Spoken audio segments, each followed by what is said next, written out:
Um, Again, I was instilled very early on about giving to your community. My mother and father taught me that.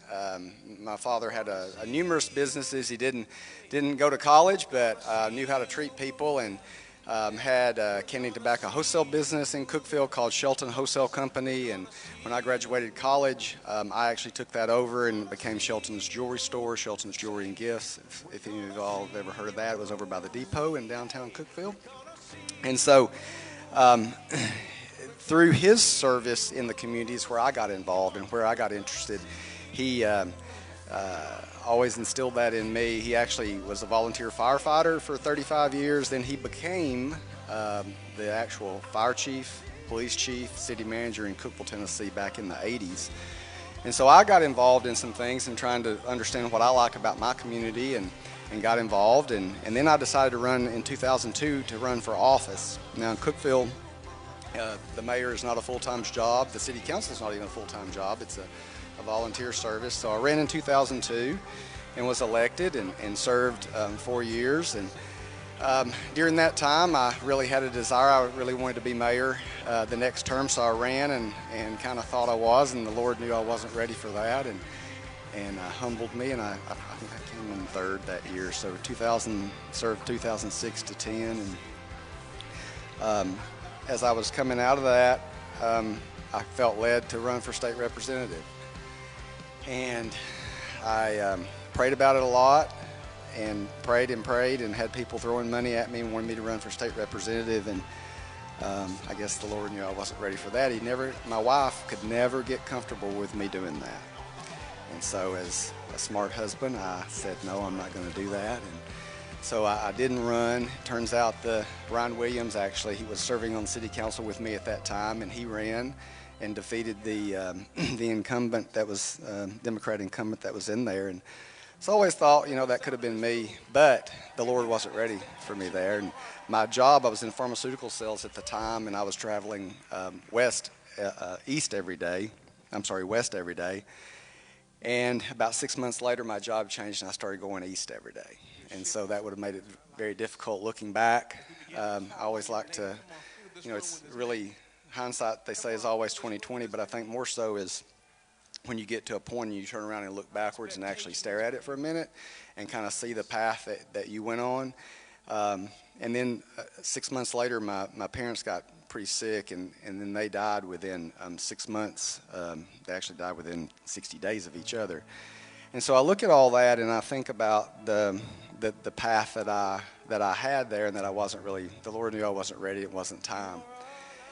So fast forward, I was in pharmaceutical sales for 13 years, and in 2014, I thought, I'd really like to run for office again. I talked to my wife about that, and she agreed that would be a good thing. And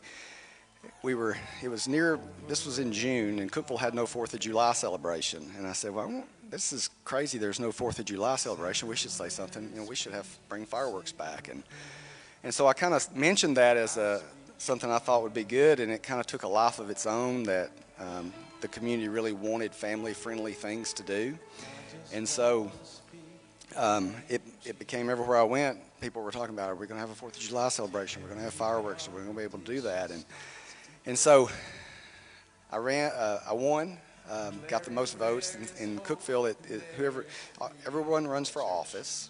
So there's 5 open seats. They're all not, I say non-denominational. They're all non-districted. But so the person who gets the most votes becomes mayor. And so I became mayor. And at that moment, I was like, all right, now what am I supposed to do? So I knew something I'd always wanted to do. But then when you actually have it, you think, okay, how's this going to work? And so I knew prayed a lot about it, and wanted the Lord to literally lead and guide every step that I did. And I remember that first year, we were sworn in August, and really just taking a step back and saying, okay, wow, this is a huge responsibility to lead a whole community, and what I want that to look like, and what you want me to want that to look like. And one of the things that I thought, the first year we had a Christmas celebration, and they lit the tree in front of the drama center, and there was about 50 people there. It was right before the Christmas parade. And I thought, this should be something bigger. And so literally the Lord put on my heart that this should be something more than just, it should be something huge. And so I called pastor friends of mine, and we had 10 pastors at City Hall, and I said, the Lord's put this on my heart that next year we're supposed to have this huge Christmas celebration. And fast forward to out of that came Christmas in the Park. And literally when I say that the Lord just put all that vision on me, and we had that, and there was 5,000 people in the park. We had 20 different churches came together, and it was just a really special experience. And that we did that for 8 years while I was in office. I'll go back now to the 4th of July celebration, which is coming up on the 9th year of that. And when I brought that up, some of the people in office weren't really interested in helping fund that. And so I thought, all right, how are we going to do this? And so I established a nonprofit, my wife and I did, called Better Cookeville. And it's literally as a catalyst, an economic catalyst, just so that we could raise money to help put things on for the community. And so now 9 years later, we've raised about $1.3 million, and we spend about $125,000 a year. And it's all from the business community, a little bit from the government entities, city and county. But that's to put that 4th of July celebration on. And we have the second largest fireworks show in Tennessee on the 4th of July. It's always on the 4th, with music and kids parade and a veterans program and things like that. So I knew throughout my service that it was really important. Every time we did something, I wanted it always to reflect God, and I also wanted it to be about families and children, and I think that's what's important. And I think, you know, there's been great strides made here in Livingston, the new park you have, and those are the kind of things that families really, really, really care about. And I saw that all during my 8 years. Now, I say all that to say, when you're in office and you're a Christian and you tell people you're a Christian, you get attacked, right? It's really prevalent today, but it was prevalent. I remember the Christmas tree lighting, and when I said we're going to read the story of Jesus' birth from the Bible, I remember sitting at my computer one night, and I was literally being social media attacked. And I prayed about it, and about 30 minutes later, there was one particular person making most of these posts. They all disappeared off the post. Now, I don't think that was a coincidence. I talked to my pastor about it the next day, and we had a conversation about it. But I knew that if I did what I thought he told me to do, that the event would be blessed. And I believe it was, and I believe it has continued today. Now, when I left office in August of 2022, last August, and so, you know, whether that continues on, that's up to the city. It did continue this year. They changed it some. The churches weren't really there, and so that's sad to me. But the county mayor and I are really good friends, and we're talking about starting a new event this Christmas at the courthouse. So we'll see how that goes. But 4th of July was an event of our nonprofit, so it's continuing, and I'm continuing to still organize that. You know, when you've heard the old saying, you got to stand for something or you'll fall for anything, but it really is true. And I found that the more I put myself out there and the more I tried to share my witness, the more I got attacked. But the Bible even tells us that will happen to us, and so it's how we handle that. Probably the worst. I'll give two stories. The most prevalent to me of God for what happened while I was in office was the tornado. March 3rd, 2020 was definitely the most devastating time in our county. 19 citizens died. I knew 6 of them personally. But when I got the call that morning at 2:15, and I left my house, and I was 4 miles away from where it hit, and there was debris on my road. So I knew it was going to be really bad, but I had no idea what it was like. And so for that next amount of time and the toil that took on County Mayor Porter and I, as we, I felt like I had the whole responsibility of my community where I'd grown up and to take care of, and could not have made it without sustaining love of God and Him guiding us through that and what to say and what to do. Mayor Porter was very much in the emergency services side, so he understood all that, and so we had a great team. We were able to communicate with the public immediately through our Facebook pages and tell people what was going on, and I think that gave a lot of strength to people that we, I've always believed that communication's key. They may not like what you say, but they need to hear something, and if you tell them something, they at least, it takes away the unknown. I think that creates a lot. Oftentimes people have some issues when they don't know something, so sharing that, and we were able to do that. And I look at all that and how that transpired and how God showed up for those people and those families and strengthened and lifted us through all that turmoil. And here we are 3 years later, and all that's happened through that. It was really an amazing time, and could not have made it without God's love sustaining and His power through us. The other one was coming up on, I felt really led to, was offered a job at a medical center in Cookeville, and it's been in the news. If you read the paper, I was in the news a lot about that a few people didn't think I should have had that job. But I applied for it and became chief strategy officer. And, my wife and I prayed about that a lot before I took that job. And it was very interesting. We felt that we were supposed to be there, but I never had a minute's peace while I was there for 21 months. And so was attacked internally and externally, and from haters and jealous people and various things. And so on the other side of that, now I've been gone from there 6 months. I look at that and I think, okay, the Lord was definitely teaching me something during that time, or He had me there because I know He had me there, just like I know He put me in office for a reason. I know He put me at that hospital for a reason. And I'm still waiting on to get on the hill to look back to see what that is yet. I haven't heard what that is yet, but I know that it'll come. And the thing that's interesting through this is, as I left that job, I thought, okay, I don't know what I'm going to do. I'm not sure what I'm going to do yet. And my whole life has been about promoting and building and trying to make things better in our communities. And I kept having 5 or 6 people had sent me messages on social media. Well, why don't you just be a consultant? I said, you're already doing all this stuff. You're already helping the communities. You're already doing you've done marketing for everybody. And I never thought about that. And I saw that, and so I started praying about it. And so I say all that to say, here I am today.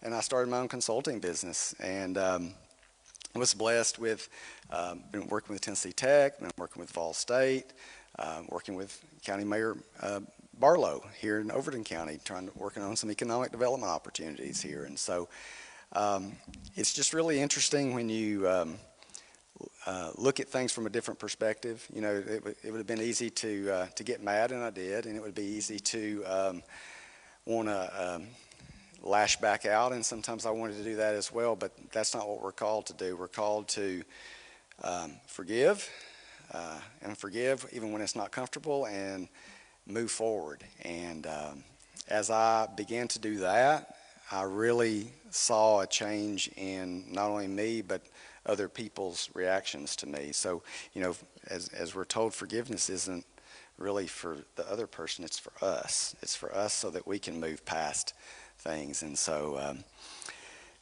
I know I may have rambled a little bit. I just had a lot on my heart. I just wanted to share. Those are the things. I think the main thing being, leadership in general, Christian leadership, and Christian leaders are being attacked all the time, and now more so than ever. But it's important through those attacks that we stand up and still stand for what we stand for, and say what we know is right, because that will carry through, and we don't know who all's watching, and that's who we're trying to reach, are the people that don't know, and we want to make sure that they hear the right message. And so I would just say that I have a huge social media following, and that's been a blessing and a curse. It was a blessing. That's how I utilized. That's how I was able to find out what people wanted in our community. You know, we didn't have to do a study. I had 50,000 people telling me on our Facebook page what they wanted. What do we want next in our community? What would you like to do? Now, with that comes negative. The ability for them to send me direct messages about how they don't agree with what I'm doing, or that I shouldn't be talking about Christ, or why don't we have other things in the park, and this kind of thing. But you take the good with the bad, and you still use it as a tool for good, and that's what we tried to use it for. And now, as I'm out of office, I still have that, and I'm actually using that as part of my social media marketing through my consulting business that I'm doing. And so I think God will, I know He will continue to bless that for me, and utilize that for our community to share messages. I share things about the whole region of what's going on, and trying to lift up and make the area continue to make it better. So those are some things that are on my heart. Be glad to answer any questions if you have them about business or government, or whatever that might be. Yes.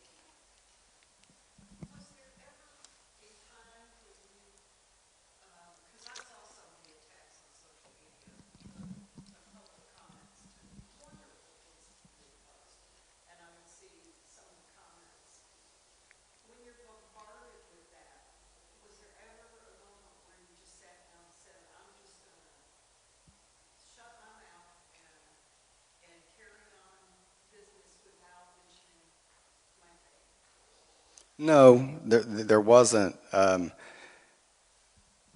did learn the block and delete button, which I got attacked over that too, because, you know, supposedly my personal page when I'm in office is actually a public page, but I didn't get sued, so there's that. But no, it is disheartening would be the word, especially when I'm pretty what you see is what you get. So I live, you know, I don't really pretend that, you know, this is who I am and what I am. And so to be attacked for that, but that goes with it. I mean, part of being in public office, you got to expect that not everyone's, you know, you're not going to be everybody's cup of tea. Not everyone's going to like what you say or do, and that's okay. Where it became for me when it crosses the line is if it's a verbal attack, profanity laced, or it attacks my family, that, you know, they just happen to be in the situation because I'm in office, that crosses the line. I mean, some of that comes with being in office, and I get that, but you know, we've lost the ability to have civil discourse and disagree with people, but not be disagreeable and ugly, and that's a problem in all society, I think.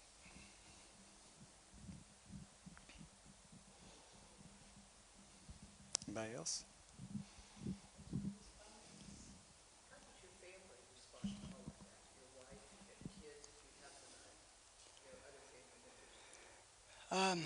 Yeah, I have 6 kids in total that my wife and I do, and you know,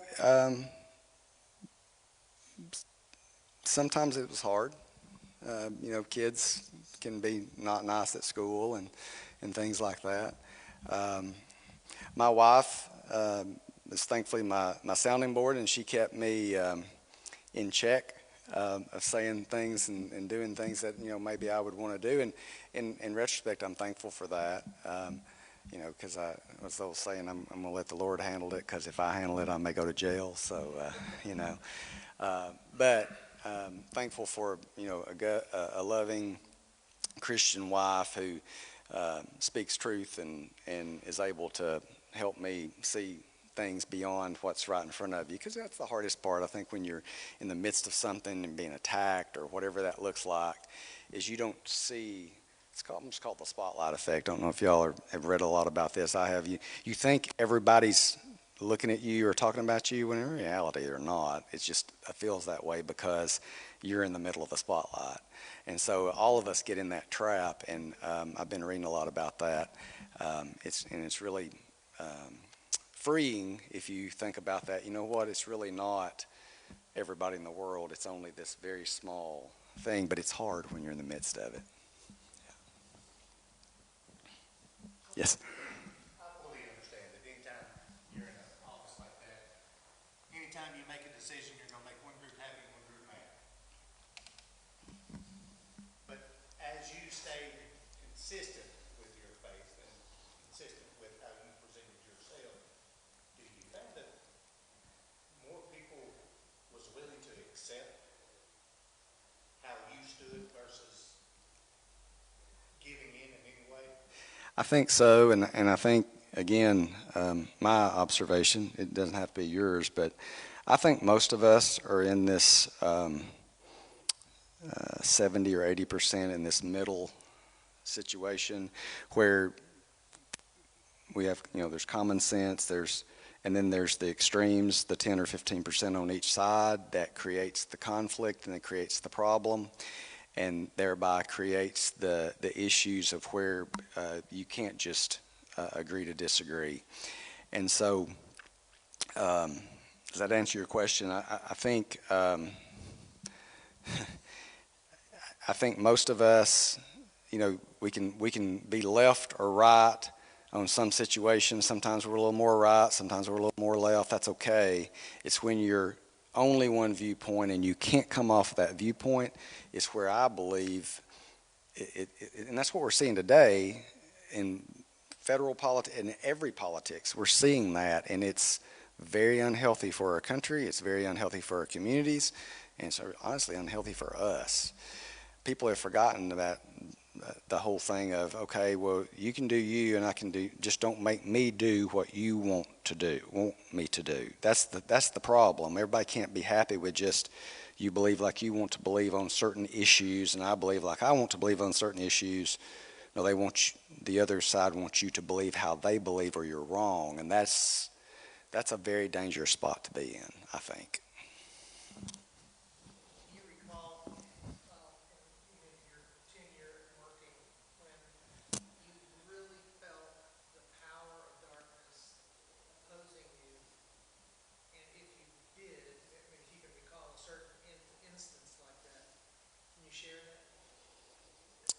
Um,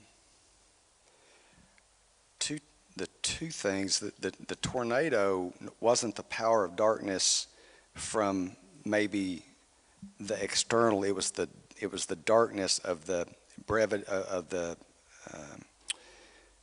gravity of the situation and what that felt like, and then the unknown of how to take care of and do what needed to be done for our community over that time. Probably what you're maybe asking, though, is more about a specific instance. I'd have to think about that. I'm sure there has been, but,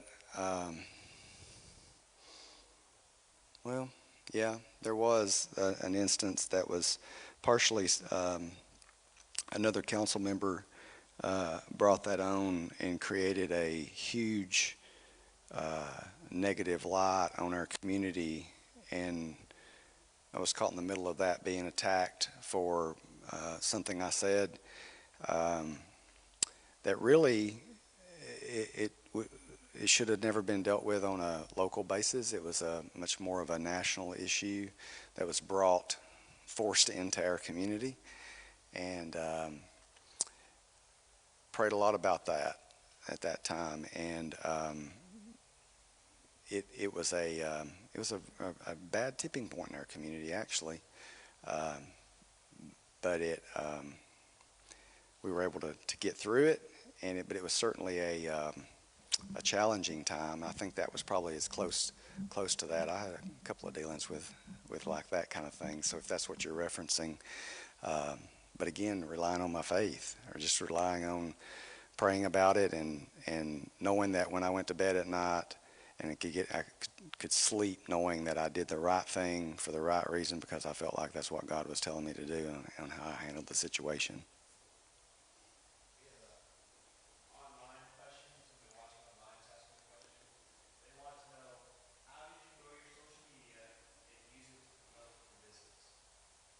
Well, now I do that, and that's what I'm doing for business now, so they're welcome to reach out to me, and I can help them.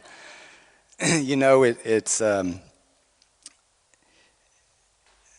bad to say this, but it seemed like, well, first of all, I think when we started this 8 years ago, people weren't used to being communicated what was happening in your community, right?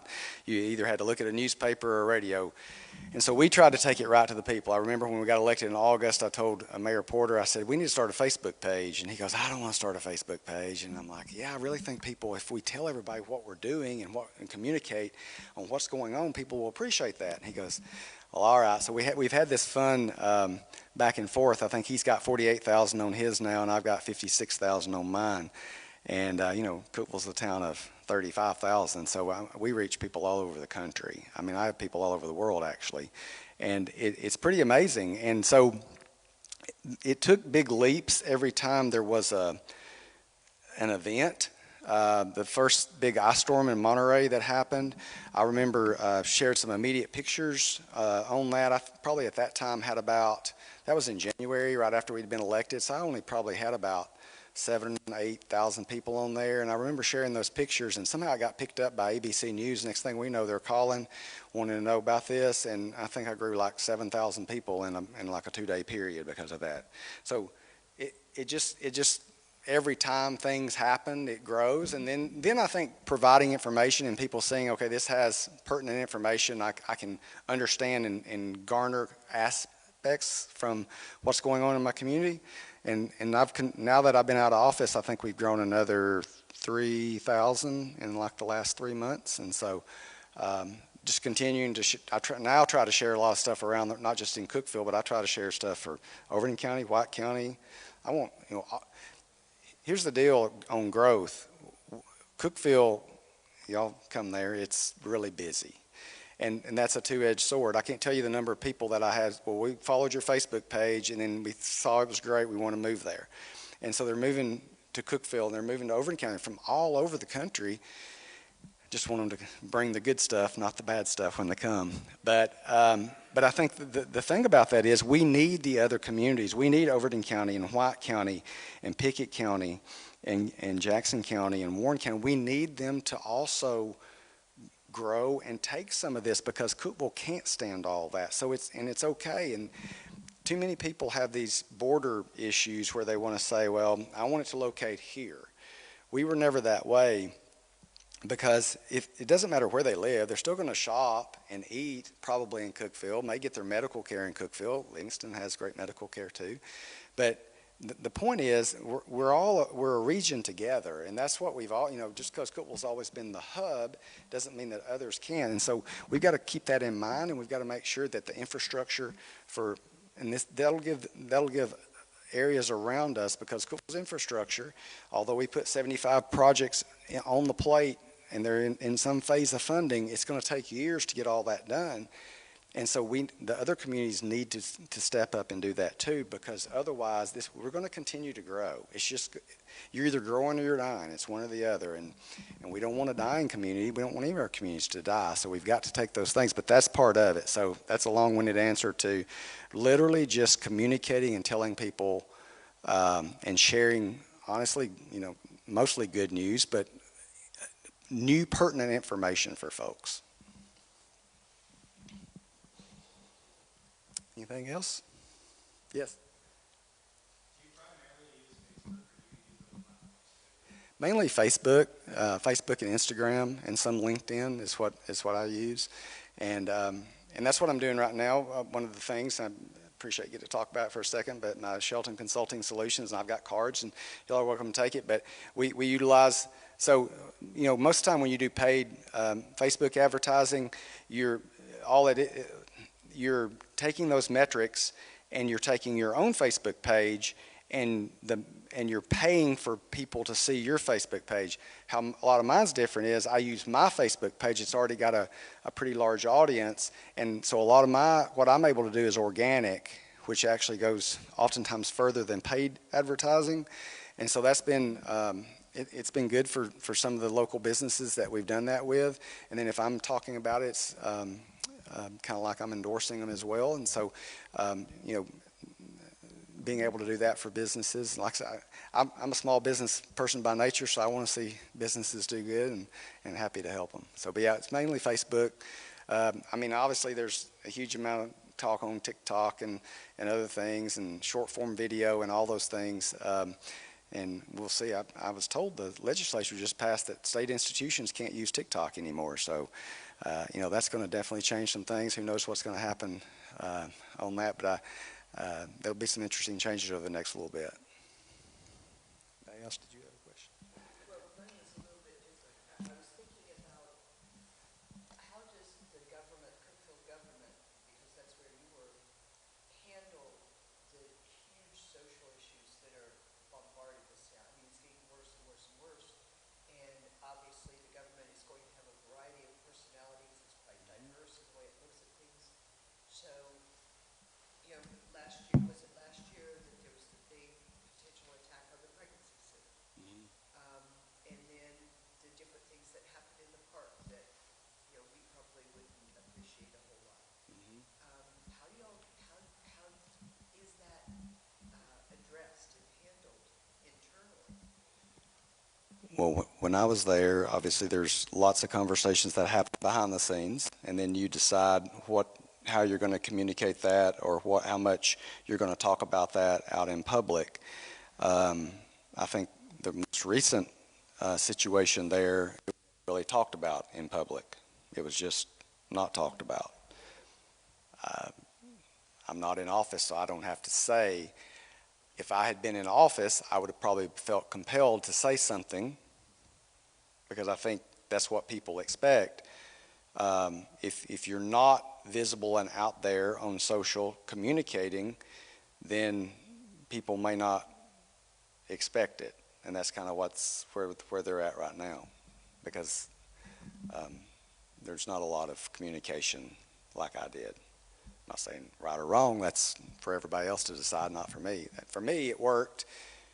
I would have, but yes, to answer your question, if I had still been in office, and we had to speak on that a couple of times, I would have probably made a statement. Well, I think it would be wise to just reiterate for all of us, we need to be praying continually. 100%. All of our government leadership. Yeah. Because those issues are intimidating, I'm sure. It's extremely stressful, and it's extremely hard, and I think most people, by and large, I mean, you can't broad brush this across, but I think most people, when they're in office, they have good intentions. Their intention is they want to get in and do something for their community. What extent that is, who knows? And then I think sometimes people get sidetracked or whatever. I'm just saying, I think by and large, I would hope most that I've ever dealt with in the 16 years I was in office, out of 4, 8, 12, 16, I could probably say maybe 3 or 4 didn't have the good intentions. But so 75, 80% would have had what I would feel like was good intentions to do the right things and not be instigators or going down a different path. But absolutely, we need to pray. We need to pray for Christian leaders. We need to pray for leaders who, whatever they are, that they are influenced in a Christian way, because it's hard. Leadership's lonely. Leadership's hard when you're in office and you think all the weight's on you and the decisions, especially if you're in a perceived top role. That's even magnifies even more. Yes. So you said that the mayor was like a volunteer position, right? Yes, sir. So how did you have another job that you did as well? Yes. So I had for the first my first 8 years, 2002 to 10, I was we had a family business, and then I was also in pharmaceutical sales for 13 years. So I was in pharmaceutical sales from 2007 to 2020. So I traveled about 1,000 miles a week. What? How hard was it to juggle? It was hard. It seems like Yeah. the mayor of a city besides Cookeville would be Yeah. more than a full-time. It really is, and I think again you get out of something what you put into it, and I really gave my all. Oftentimes, probably to the detriment of time from my family. But I kind of only knew how to, I only know one way: do it full board. Not just have a fireworks show. Let's have the second biggest in Tennessee. I mean, that's kind of the mentality: go big or go home. And so, not saying it's always the best way to do it, and obviously things suffer, but yes, I was probably working 70, 80 hours a week. Most would sleep maybe 4 hours a night. So being out of that, would you go back? Very peaceful now. Would you ever consider going back to doing that? I'll do whatever the Lord leads me. I enjoy parts of it, and parts of it now being on the other side. Like I said, from March 3rd, the first 5 years of being mayor, from 14 to 20, was honestly, it was great. I mean, we got so much done, and all these things, 5,500 new jobs and 375 million in capital investment, all these things. And then from March 3rd, 2020, the tornado, and then leading through a pandemic, which is, there was no blueprint for that, not for churches or for businesses or for leaders. And whatever you did was wrong. It didn't matter. It was wrong. Close business, don't close business. Wear a mask, don't wear a mask. It was so stressful. And then from that to that, then to my situation of my employment, those things back to back, it was a lot. So my wife would say absolutely not, run again, and so we'll see See, this is what happened to my foot. I said stand up. She thought I said shut up, and I got a broken foot out of it. So, no, I'm just kidding. I actually broke that on the treadmill, believe it or not, trying to exercise, and a bone snap. So there's that. But anyway, very stressful. It'd be interesting, I think you get out of anything what you put into it. And you can just exist in a job or in a church, whatever. You could just sit there, or you can actually be an active member, right? In a business, you could, get a few listings, or you could go try to be the top listing agent, So whatever you put into it, I think God blesses that. And so, but it comes with a sacrifice. Everything does. Anything else? Last question is probably on the hearts and mind of every female in Mayor of Cookeville. It's from online. Is there a Target coming to Cookeville? Okay. What's that? When's this thing going to air? I do actually have that insider information. Target came to Cookeville January of 2022. They flew in. And I'd hoped to be able to announce what was going to happen. What's that? No, I'm not going to scrap it. But I guarantee you, I'll say this: it had always been told that the demographics don't match and all that. That's all changed, and they will. There's a huge new development that has already been announced. A development is happening at Willow and I-40 on the old Norwalk plant site. And it's going through many stages of process right now. And so I'm confident that sooner than later there will be a big red circle there. What's that? You'll definitely hear it first on my Facebook page, I can guarantee you. You're welcome. Is that it?